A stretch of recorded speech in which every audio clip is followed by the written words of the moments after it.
Hey arm wrestling fans, this is Ted Check here with the latest episode recap of Game of Arms.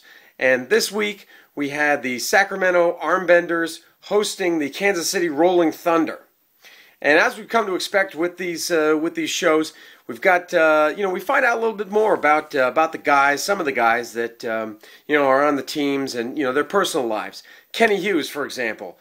That guy, there's been some warrants out for his arrest for quite some time. He's facing up to a year in jail. Hasn't really come clean with his teammates about this. So he gets his day in court. Luckily, for him, he gets out of all of it, or his lawyer is able to argue and get the court on his side, and so the court, expunges that all of those charges, dismisses them, and so that's great news for Kenny Hughes. Really a big weight lifted off of his shoulders. We also see Alan Fisher, 26-time world champion Alan Fisher, with his son Austin, who is stricken with a disease. I'm not sure what the name of it is, but it makes him very, very difficult. There's no elasticity in his tendons, I guess, and so it's very difficult for him to walk, stand up. Really, it's heartbreaking to see that footage of Alan Fisher and his son. But it's great that that Alan is so devoted to his son. So to get into the matches, we're back in Stockton, California, at that abandoned car garage or whatever. Love that place. We got Kenny Hughes versus Nick Zinna. Nick Zinna, the farmer from Kansas City, and Kenny's able to win the bout 3-2. And at the end of it, Nick Zinna tears his left bicep. He's already had some trouble. He's suffering from the week before, and so I guess there might have already been some damage, and he tears it. He just totally tears the bicep. Looks really painful. Mike McGraw from California versus Bill Logsdon. Bill Logsdon takes it 3-2. Hands of steel.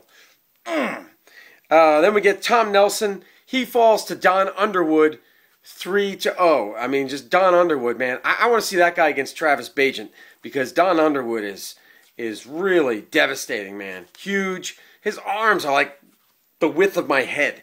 My God. Luke Kindt versus Ethan Fritsche. Ethan Fritsche takes it 3-1. Wow, I don't know. That kid's unstoppable, man. At whatever his weight is, he looks to be about $160, $170, somewhere in there. I don't know. Who the heck can take the guy?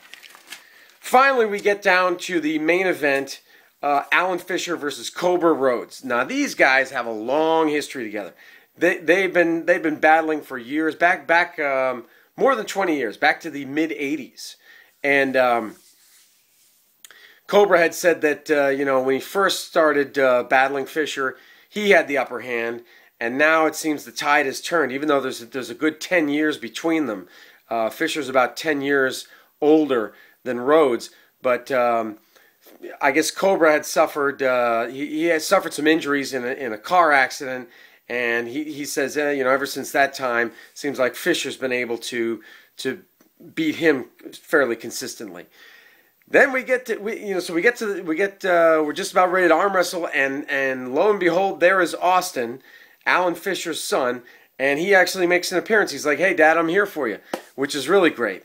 They get him to a seat right up front, and away we go. And it's a tremendous battle. But Fisher does take it 3-0.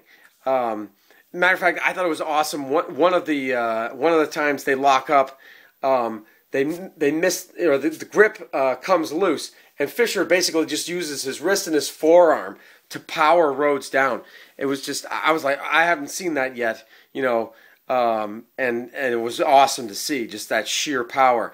And so hopefully for Cobra, he thought maybe he injured a tendon or a ligament or something. Hopefully that's not a big thing for him, and he's able to overcome that quickly. And he'll be back in action soon. I mean, he is a great champion in his own right. So, there you go. I mean, Kansas City won overall. They won, so they took home the grand and things like that, and they remain undefeated as a team. They are the strongest team so far. But yet we've only seen Erie go at it once. Erie's only gone up against one other team. They beat California. So I believe, if I'm not mistaken. So I'd like to see Erie versus Kansas City. I really like to see that that matchup. And like I said, specifically Travis Bagent versus Don Underwood. That's about what I'd really like to see. But anyway, that's my recap. Let me know your thoughts. Leave your comments down below. Subscribe down below. That's it. Take care. See you next time.